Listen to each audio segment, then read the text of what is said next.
So you're about to hear an interview that I did with Maggie Bahou, who's a chief people officer.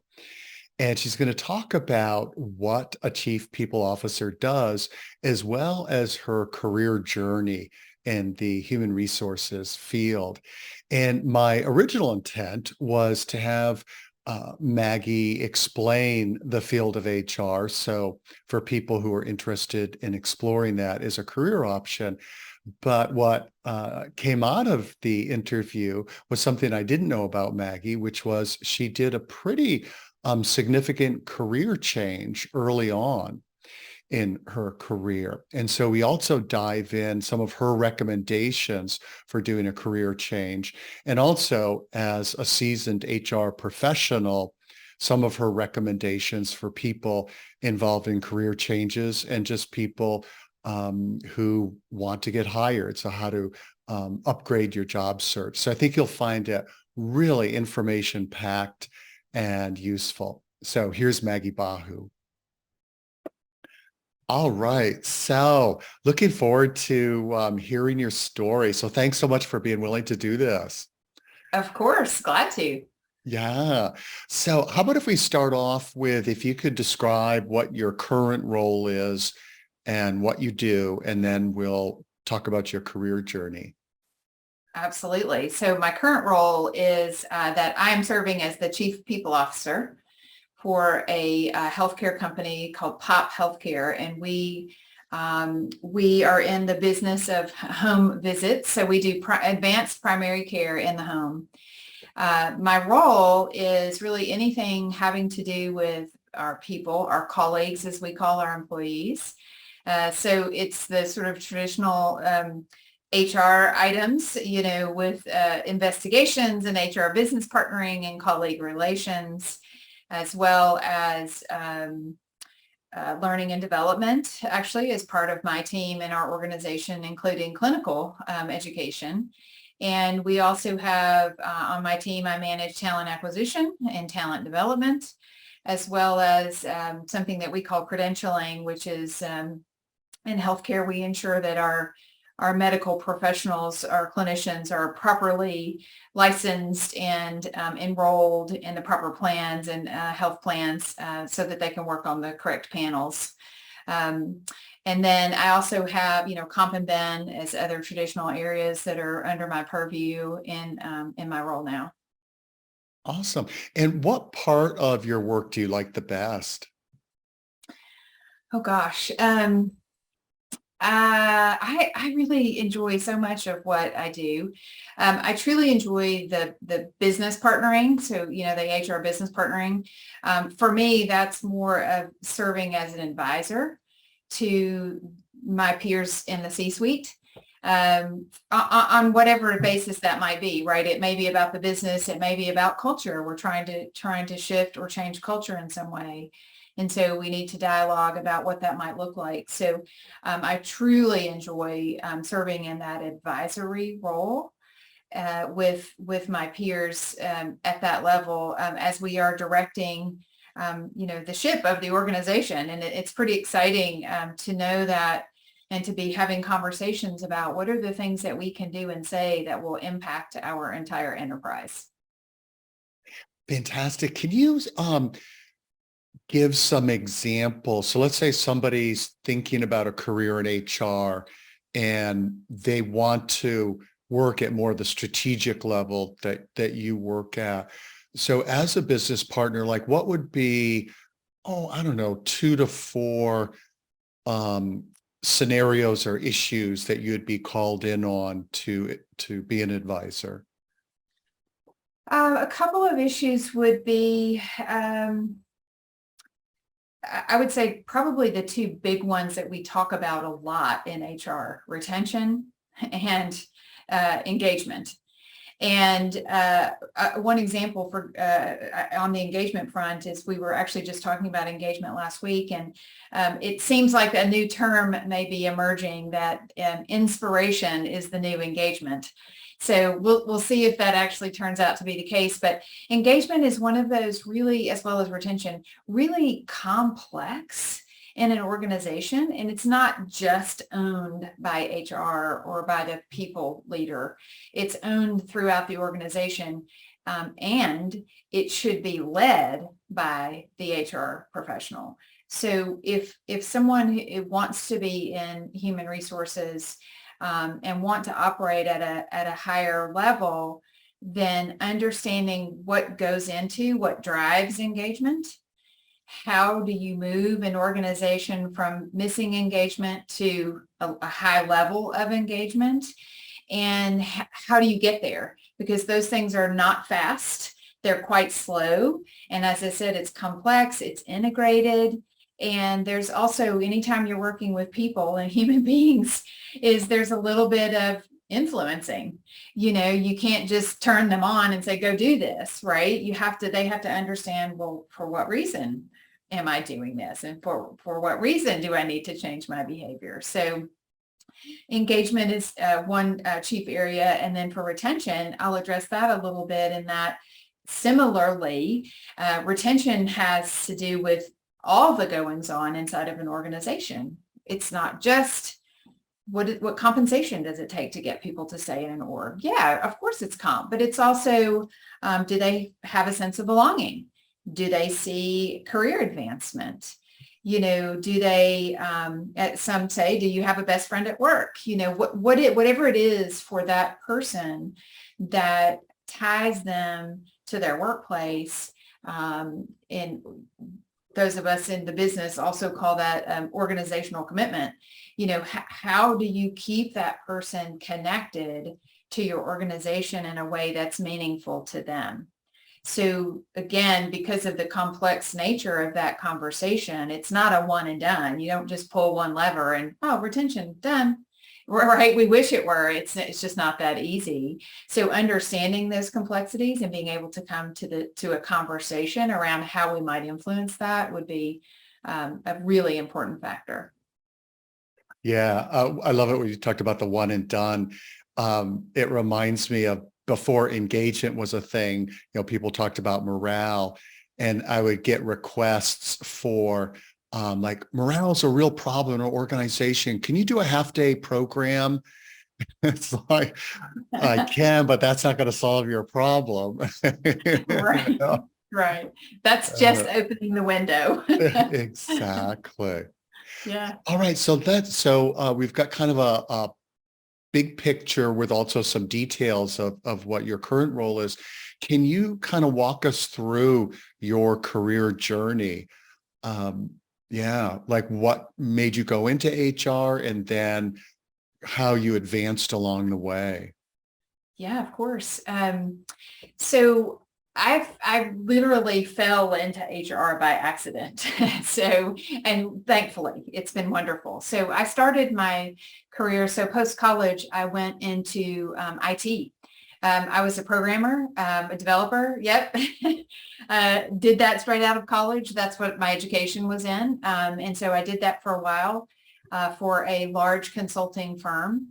And after, the amount of travel and the amount of work that I was doing, I quickly discovered that line of work was not a great fit for me.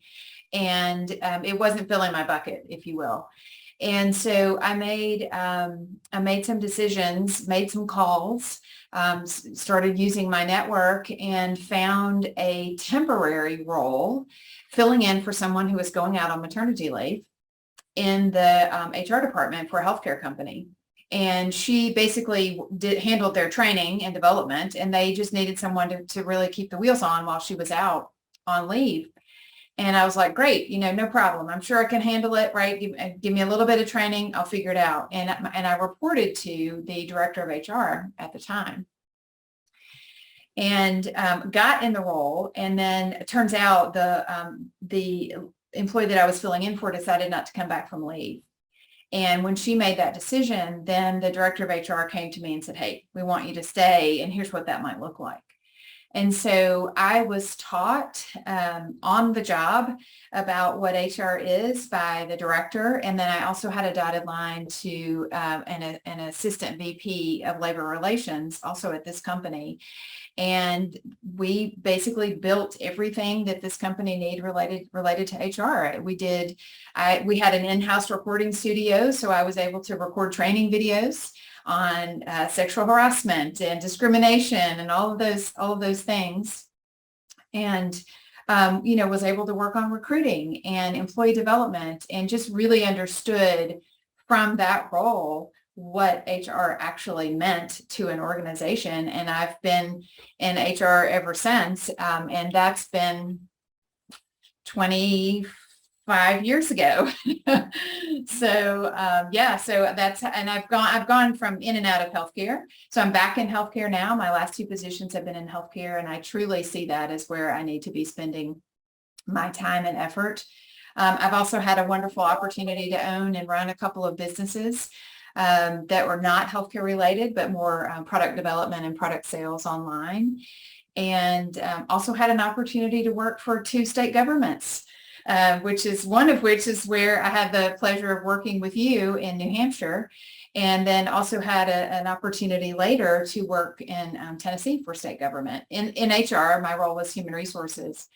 So I've really had a lovely experience, public sector, private sector, and self-employed.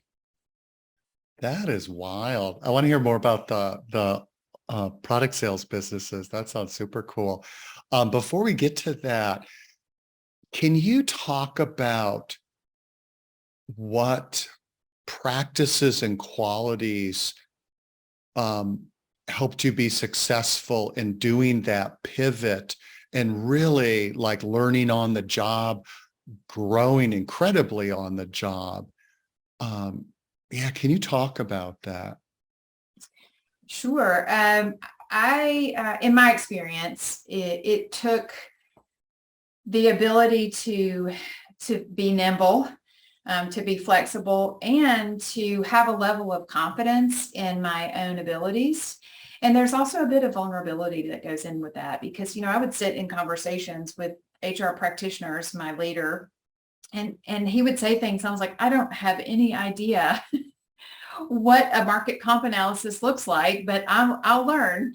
So, just having to say, that's new to me. I don't know how to do that. Can you show me? Or let me go do some research and I'll come back to you. And then you can give me feedback on if I'm aligned with what you're asking for. And it took my knowing that, look, I can do this. I have a level of confidence in myself. I know, I'm smart enough. I'm quick enough, right? There are things that I can figure out like anybody can. And so just bringing that to the table was really helpful.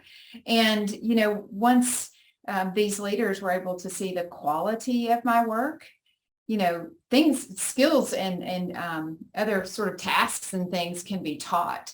If you have the right work ethic and you have the right quality or level of excellence in your work product, the how-to can be taught, or the what to do can be taught, as long as the how-to is understood of, I'll get this done.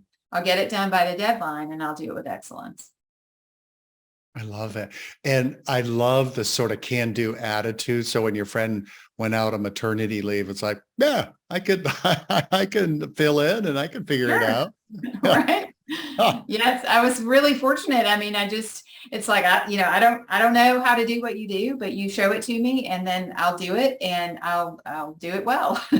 So That's great. And as you could tell by the expression on my face, I never knew your original profession, in IT. yeah. And what a great example. Like, one of the things I see oftentimes with people fresh out of college or a few years out is they're feeling like there's something wrong with them, that they don't have this long range plan of the perfect, career trajectory. And it's like, no, so much of it is like serendipity or stumbling upon something and discovering like, hey, this is a great fit. Oh, absolutely. And honestly, I use a lot of what I learned in school and from my first career. Like I've put in HRIS systems, and I can do that in a different way as the chief people leader because I was trained as an IT professional.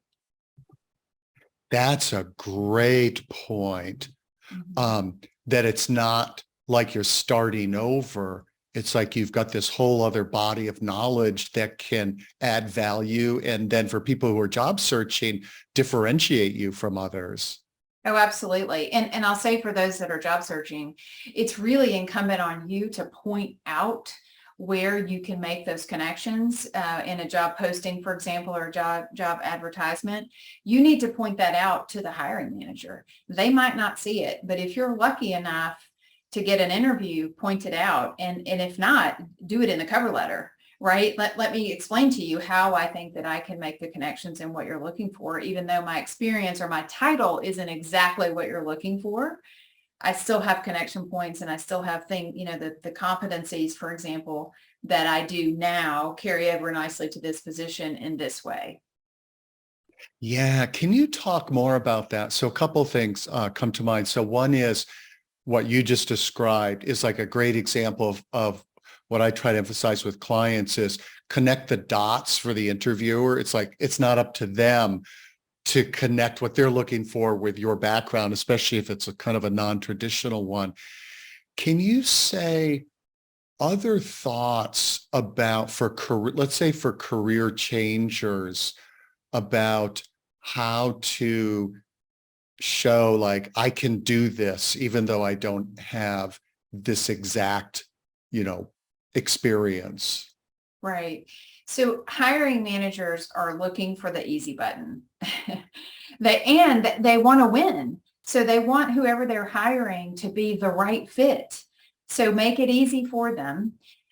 So a couple of things I would suggest, and I've seen several people do this, is when you're creating your resume, oftentimes not using a chronological one, or if you use the chronological one, move it to the bottom, and at the top of the resume, put those competencies or skills that are transferable from past experience to this particular position that you're interested in, and put it at the top of the resume so that that hiring person can see it and all the keywords line up, right? So for SEO, right, you need to make sure that the keywords are present and showing up and are searchable. And then if given the opportunity to write a cover letter, then just literally draw the connection. You say in your job posting indicates skill set A. Here's how I've done that.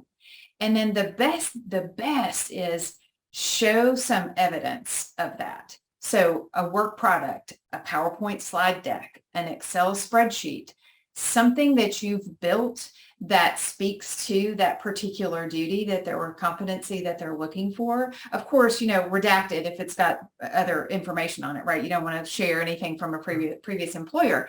But if you've created it, if it's your work product and you can use that to demonstrate your level of skill, that is the best way to help a hiring manager see what you can do. I love that. It reminds me of this marketing principle where this guy said demonstration beats presentation every time. Yes. So you had like, here's a demonstration of what I can do versus like, I can really do this, Now Yes. I'm curious about, so your first point about having like what's called, as it's called a functional resume. Um, so having those competencies kind of pulled out from the like diverse work experiences. Typically, I hear that's frowned upon, but it sounds like for you, at least in your team and in your experience, that isn't seen as like shady or questionable. It's like, no. No. And it becomes evident to the resume reviewer if you look down through there and the titles don't necessarily match up.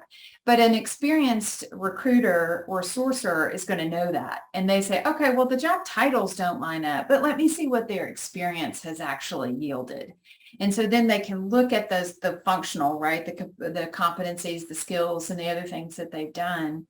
And also if they have additional training, like call that out. Or if you have a license if you're a project manager, make sure that is highlighted on your resume or in your application, because that might put you ahead of another candidate. For example, maybe they have health experience and you don't, but you have a project manager certification and they don't, so those items really can be differentiators. And, I think that it is also, it's a buyer's market, right? It's a candidate's market right now. So candidates have the opportunity to be a bit more selective. So put your best foot forward, of course. But I'll tell you, employers are looking hard at applications to make sure that we're getting the right people in the door, and we're expanding our, we're really casting a wide net, because where we have looked in the past and our candidate pool is too small, we're widening that net. And so, yeah, we're looking at people who might have a different title now than what we're actually looking for. So it's our job then, we go and look to try to find those competencies that might show up a little bit different for someone who's, as I say, hasn't had that exact experience, but something similar. All right. Let's go back to your profession. What would you say? So if somebody's considering, like, would HR be a good fit? What skills would you say have been most important for your success? So I equate, in my technology brain, I equate HR as the user interface. So a person in HR has to have the ability to handle and communicate with anybody, anything, a vendor, an employee, an exec, and be able to very quickly assess what the challenges might be, or what's happening in this situation. So that ability is key for an HR person. And then I would say the next thing is, if someone's considering HR, is, what do you care about? Like, ultimately, what's important to you in work?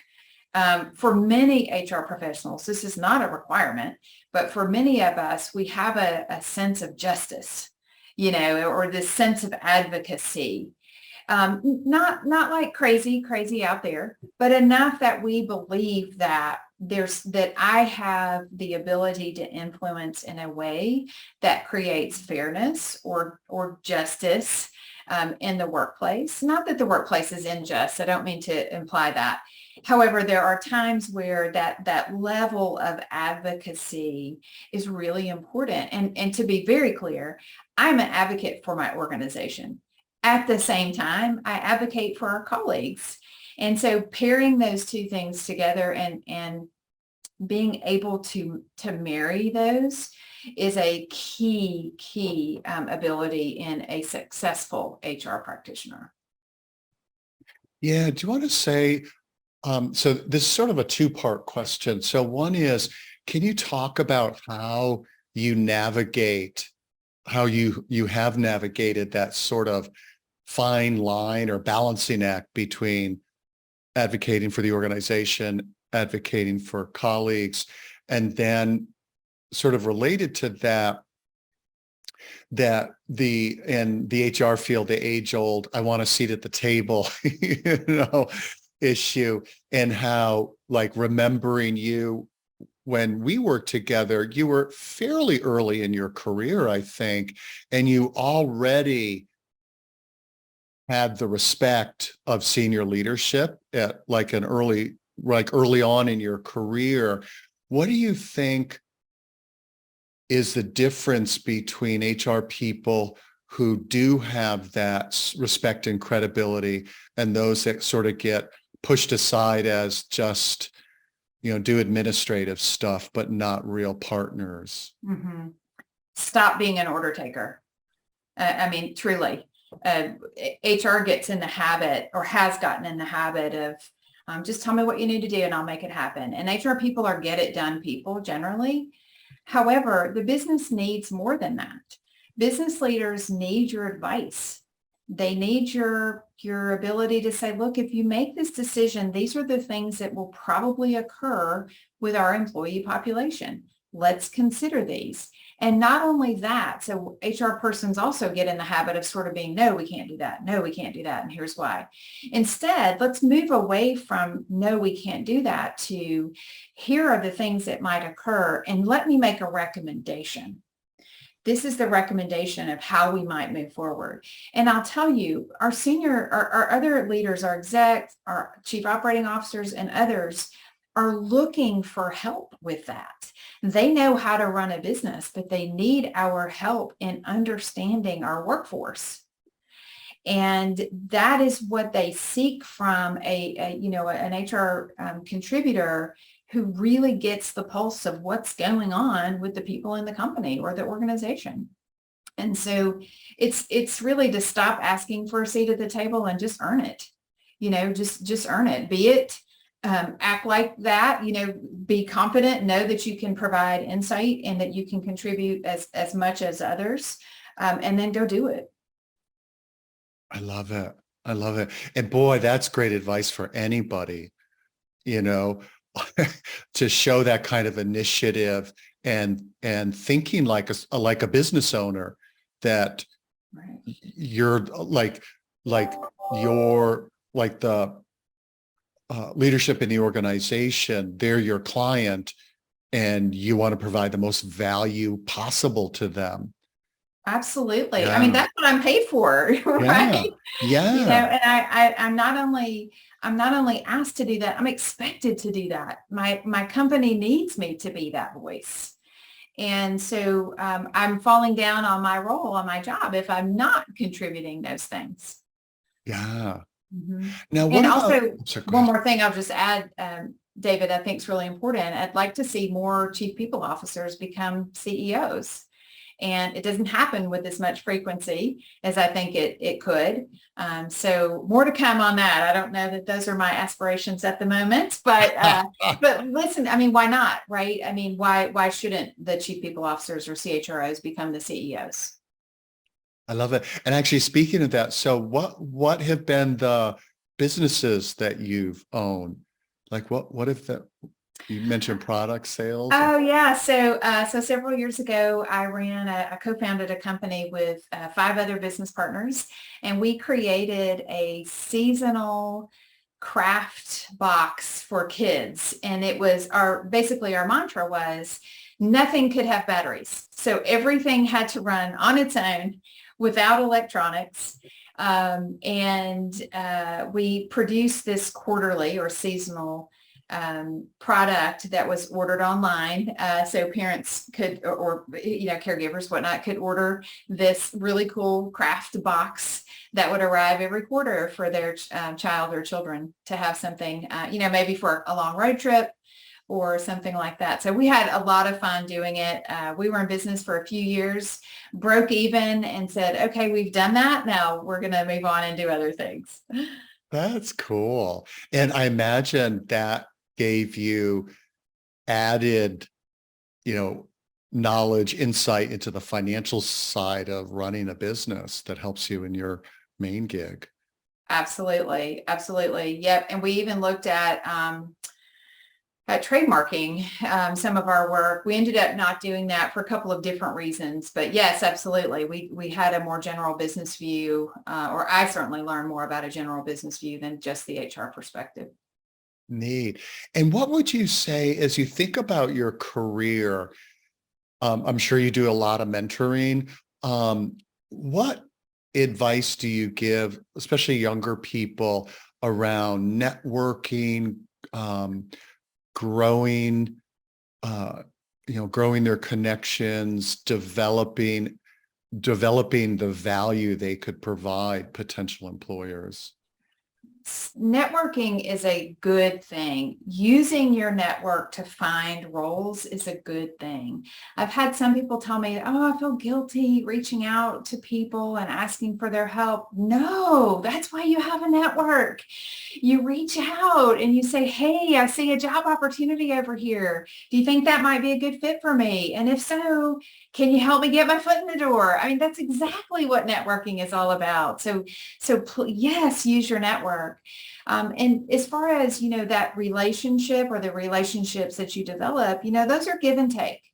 So there'll be times where you need to be giving, so you need to be putting into that relationship. And then there are times where you'll be taking and asking for help. And that is okay. That is the nature of networking. And I would suggest too for people to not go to every single network event that they can find, right? That's too much. And you just get spread too thin. But pick a few, 2 to 5, I would say 5 at the absolute most. So I have 2 right now that I'm very regular in. And those are both great contacts for me. If I have a question, I'm like, wow, I wonder how this organization handles this. And, it just gives you an instant circle to reach out if you have questions or just want to bounce an idea off a fellow professional. I'll also add that I have 2 additional, so I guess I'd say I have 4 networking groups, 2 that are only online, which are really wonderful. So we do a monthly roundtable and topic du jour, and it's only execs in HR, which is fabulous. And then I have another one that is just strictly a board. So you can check posts at any given time. You can post something and ask questions. And so, use those resources as well. And I recommend, of course, things in HR, but don't limit yourself to HR. And I think that's also where HR trips itself up a bit. You have to be deep in HR knowledge and you need to understand the business. So find an industry group like a healthcare group or a manufacturing group or whatnot, even if it's not HR people, and get some participation in there just to get familiar with the industry. And you may end up with operations or folks in IT that become your sort of networking group. And those are fantastic friends to have. Yeah.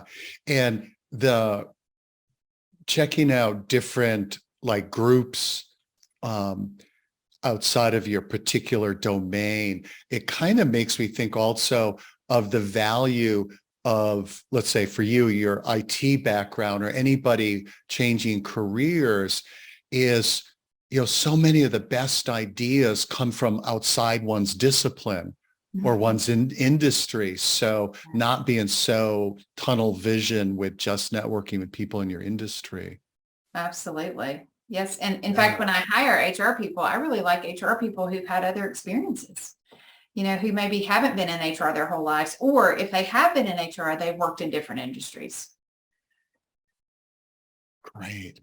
Anything else as you look at your career, recommendations to people, either things that you would have done differently, or things that you're really thankful that you did? So like taking that opportunity when your friend went on leave, like just going for it is a great example. Other examples of, I'm so glad I did this, or whether it's a one-time or an ongoing, or I would do X differently. Gosh, that's tough. That's a tough question. I would say I am really thankful so I did take a couple of years off to have children. And during that time, I actually got my master's degree. And that was very helpful because, if you look at a chronological resume, and employers ask, well, what were you doing for these years? Well, I was taking care of my family. Oh, and by the way, I got a master's degree. Oh, okay. Right. So gives them something to say, okay, you're still really keeping your hands in work and business, right? Even though you were it looked a little different. So I'm very thankful that I had the time and the means to get my master's degree. During a little bit of a break. That's also when we started that business. So I actually had a couple of things going on. I'm not sure why I call it a break.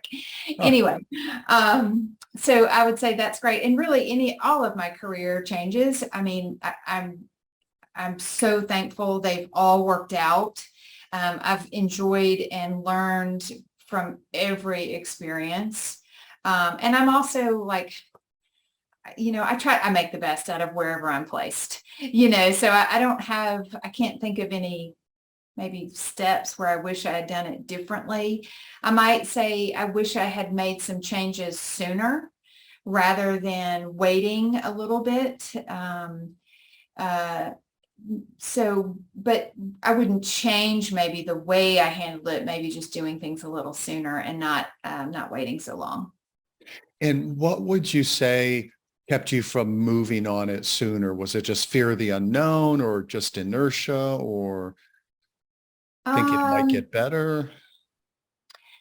Probably a little bit of uncertainty of the unknown and also just responsibilities in life and, just trying to really set myself up for success. You don't make big jumps without some kind of backup plan. And so that's also part of the timing issue, I think, is I felt like I needed to get a few more things in line in case the jumps that I was making didn't work out or didn't pan out in the way that I had planned. Oh, interesting. And are you okay with saying like what you had is like a backup plan or infrastructure to make it a wise move versus like leap off the cliff and hope it works? Yeah, well, anytime you change jobs, to me, there's always this weird period of uncertainty. So before your health insurance kicks in, before you get your first paycheck, right? And sort of going, and I'm very commerce driven. So I know this about myself and my personality test. So comp matters to me. And it's also a safety and security thing for me. And so I needed to make sure that from paycheck to next paycheck, things were in place, right? And savings were in place should the position not go according to plan. Because no, I don't want to be dependent on someone else's decision. That I want to be set up to be in the, to make decisions from a place of comfort in what I've got, in my security in what I've got, that I don't have to worry that somebody else might make a decision that would impact my well-being. So that's one thing. And that's me. I just prefer to have that safety net. All right. So as we start to wind down, anything that I haven't asked you that is you're thinking about, whether it's somebody thinking about the field of human resources or somebody exploring a career change, any closing thoughts? The first I would say is, since we're sort of talking about comp a little bit, is ask for what you're worth. I see this a lot in HR, and I also see this in females, that we tend to not ask for what we want and just expect that someone will recognize and just grant whatever it is that we are thinking we should get or should earn or be worth. And I'm not saying that you ask for the moon. I'm saying, be deliberate in your approach and your research so that you know what to ask for and that you're within range, if you will. Be confident about asking for those things. As I said earlier, you got to prove yourself. You got to demonstrate your worth, that of course. But certainly I've learned over the years that you do have to ask. The answer is always no if you don't ask, right? But if you ask, you at least have a 50-50 chance. Hopefully it'll be yes. I love it. Awesome. Well, thank you so much, man. You covered a lot of great stuff in a short amount of time. Well, thank you. It's always great to engage with you. And I don't like to talk about myself, but I appreciate the way that you ask the questions, that they're very story driven and they feel a little bit less personal and a little bit more about, well, these are the things that happen. So Oh, I like great. your Oh, approach. thanks. I appreciate that. So again, thanks so much. And I'll let you know when I have this posted. That's great. Yeah. Yeah. Thank you, David.